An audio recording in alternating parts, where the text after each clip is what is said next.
एक मुसाफिर हज पर जा रहा था। रास्ते में उसने संगीत एक बीमार कुत्ता देखा जिसका भूख और प्यास की वजह से बुरा हाल था। मुसाफिर ने अपने हाथों से उसे पानी संगीत पिलाया और फिर अपने सफर पर रवाना हो गया। चलते चलते अचानक लूटने के इरादे से कुछ डाकुओं संगीत ने मुसाफिर का रास्ता रोक लिया और कहने लगे, ए मुसाफिर, अपना सारा सामान हमारे हवाले कर दो।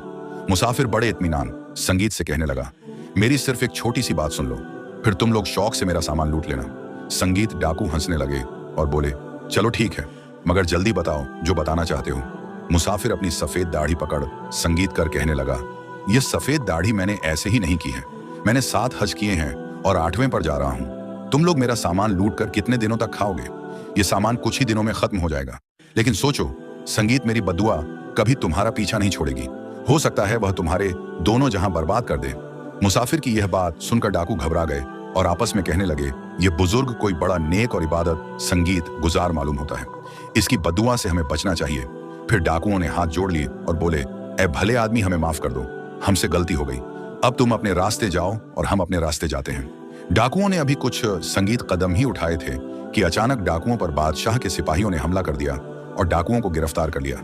जब डाकू पकड़े गए तो एक डाकू दूसरे से कहने लगा, देखा बुजुर्ग की बद्दुआ का नतीजा।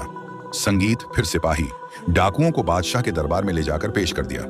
उस बादशाह की एक नौजवान बेटी थी जो एक खतरनाक बीमारी संगीत में मुब्तला थी। डॉक्टरों और हकीमों ने यह कहकर जवाब दे दिया था कि अब उसे सिर्फ किसी नेक इंसान संगीत की दुआ ही शायद बचा सकती है। इसलिए बादशाह ने डाकुओं से कहा, अगर तुम लोग मुझे किसी ऐसे नेक इंसान का पता बता दो जिसकी दुआ से मेरी बेटी ठीक हो सके, तो मैं तुम लोगों की सारी चोरियां माफ कर दूंगा। डाकुओं ने हज पर जाने वाले उसी मुसाफिर का पता बता दिया। बादशाह ने कुछ सिपाही भेजकर उस मुसाफिर को बुलवाया और कहा, ए मुसाफिर, मैंने सुना संगीत है तुमने 7 हज किए हैं। अगर तुम मेरी बेटी की शिफा के लिए 1 हज का सवाब भी दे दोगे तो मैं संगीत तुम्हें सोने चांदी से भरा संदूक दे दूंगा। मुसाफिर बादशाह की इस बात पर राजी हो गया और कहने संगीत लगा, बादशाह सलामत, आज काफी देर हो गई है, कुछ ही देर में अंधेरा हो जाएगा। मैं आज रात आपके पास कलियाम संगीत कर लूंगा और सुबह फिर अपने सफर पर रवाना हो जाऊंगा। फिर रात को जब बादशाह संगीत गहरी नींद में सो रहा था तो उसने एक ख्वाब देखा।